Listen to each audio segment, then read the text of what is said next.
আচ্ছা, এই অঙ্কটা দেখো কি বলেছে। এক ব্যক্তি একটি গাড়ি তার বন্ধুকে 10% ক্ষতিতে বিক্রয় করে। বন্ধু গাড়িটিকে 20% লাভে 54,000 টাকায় বিক্রি করে। তবে প্রথম গাড়িটি ক্রয় মূল্য কত ছিল? আচ্ছা দেখো কি বলেছে, যে একজন ব্যক্তি কি করেছে, তার বন্ধুকে 10% ক্ষতিতে গাড়িটা বিক্রি করেছে। 10% ক্ষতিতে, তার মানে কত টাকায় বিক্রি করেছে? সেলিং প্রাইস হচ্ছে 90 টাকা বা 90%। এবার এই এই বন্ধু কি করেছে, এটা বন্ধুকে দিয়েছে। এবার বন্ধু কি করেছে, এটাকে 20% লাভে বিক্রি করেছে। তার মানে 90% ইন্টু 20% লাভ মানে কত? 120/100। তাহলে এটা কেটে গেল, তখন কত হচ্ছে? 108 টাকা। এত পার্সেন্ট, এটা হচ্ছে বন্ধু এত টাকায় কিন্তু গাড়িটাকে সেল করেছে। এটা সেলিং প্রাইস বন্ধুর। হুম। এইবার এই এই যে পার্সেন্টেজটা মানে 54,000 টাকা। আর আমাকে কি বলেছে, যে এই যে ব্যক্তি গাড়িটা কত টাকায় কিনেছিল, বা ব্যক্তি কত টাকায় কিনেছিল? 100 টাকায় কিনেছিল। ব্যক্তির কস্ট প্রাইস হচ্ছে 100 টাকা বা 100%। তাহলে আমাকে এটা বের করতে হবে। তাহলে আমি এখানে স্ট্রেট ওয়েতে এরকম করতে পারি, 108% ইকুয়াল টু 54,000 টাকা। তাহলে আমার এখানে 100% সমান কত? 108 দিয়ে দেখো 540কে কাটলে 5 বার যায়। তাহলে এখানে হলো 500 আর 100 সমান কত হচ্ছে? 50,000। তাহলে 50,000 টাকা, এটাই অ্যান্সার হবে। তাহলে এক ব্যক্তি যে গাড়িটা ফার্স্টে কিনেছিল কত টাকায়? 50,000 টাকায় কিনেছিল। সে 10% ক্ষতিতে বিক্রি করে বন্ধুকে, 10% ক্ষতিতে বিক্রি করলো। বন্ধু আবার সেই গাড়িটাকে 20% লাভে 54,000 টাকায় বিক্রি করলো। তাহলে আমাদেরকে বের করতে হবে যে বন্ধু এই যে ব্যক্তির কস্ট প্রাইস হচ্ছে 50,000 টাকা। এটাই উত্তর। আচ্ছা, এই অঙ্কটা দেখো কি বলেছে। এ একটি টেলিভিশন বিকে 5% ক্ষতিতে, বি ওই টেলিভিশনটি সিকে 10% ক্ষতিতে বিক্রয় করে। যদি সি এর ক্রয় মূল্য 855 টাকা হয়, তবে এ দ্রব্যটি কত টাকায় কিনেছিল? ঠিক আছে।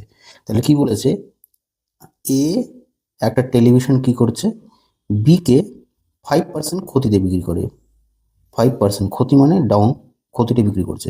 তাহলে কত টাকায় বিক্রি করছে? এটা দিয়ে বিক্রি করছে, 95% বিক্রি করছে। আচ্ছা, এবার কি করছে, সি বি আবার এই টেলিভিশনটি সিকে 10% ক্ষতিতে বিক্রি করে। তাহলে এই বি কি করছে, এই টেলিভিশনটা সিকে কত? 10% ক্ষতিতে বিক্রি করছে। এবার 10% ক্ষতিতে যদি বিক্রি করে, তার মানে কি, এই যে 95% ইন্টু 90%/100, এর 90% নিতে হবে 10% ক্ষতি। এটা যদি তুমি ক্যালকুলেশন করো, এটার ক্যালকুলেশন হবে 85.5%, তাই না? এটা হচ্ছে সি এর কস্ট প্রাইস।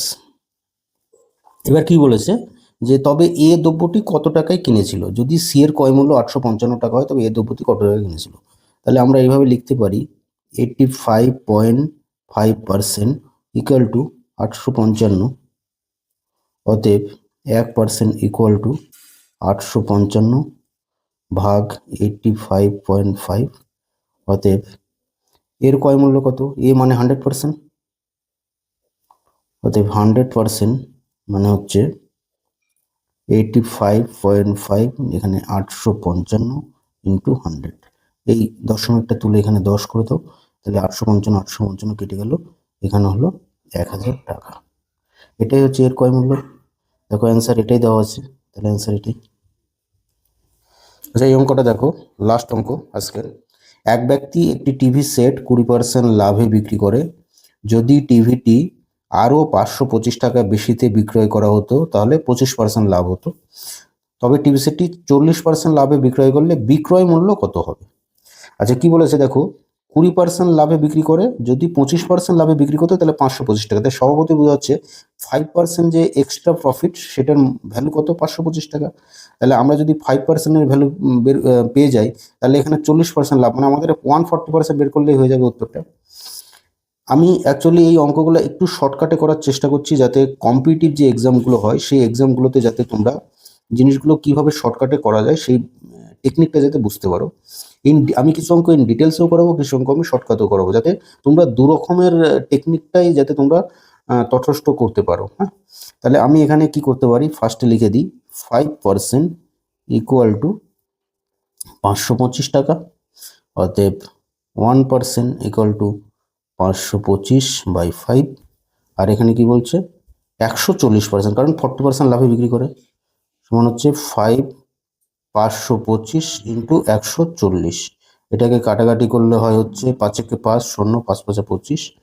আর 105 আর 140কে যদি আমি মাল্টিপ্লাই করি তাহলে হবে হচ্ছে এখানে 0 0 থেকে গেল, 5 14 70, 14কে 14, 14,700 টাকা। আচ্ছা, এটাই হবে অ্যান্সার। এখানে বলেছে 140% লাভে বিক্রয় করলে বিক্রয় মূল্য কত হবে, 14,700 টাকা। দেখো এটাই অ্যান্সার দেওয়া আছে।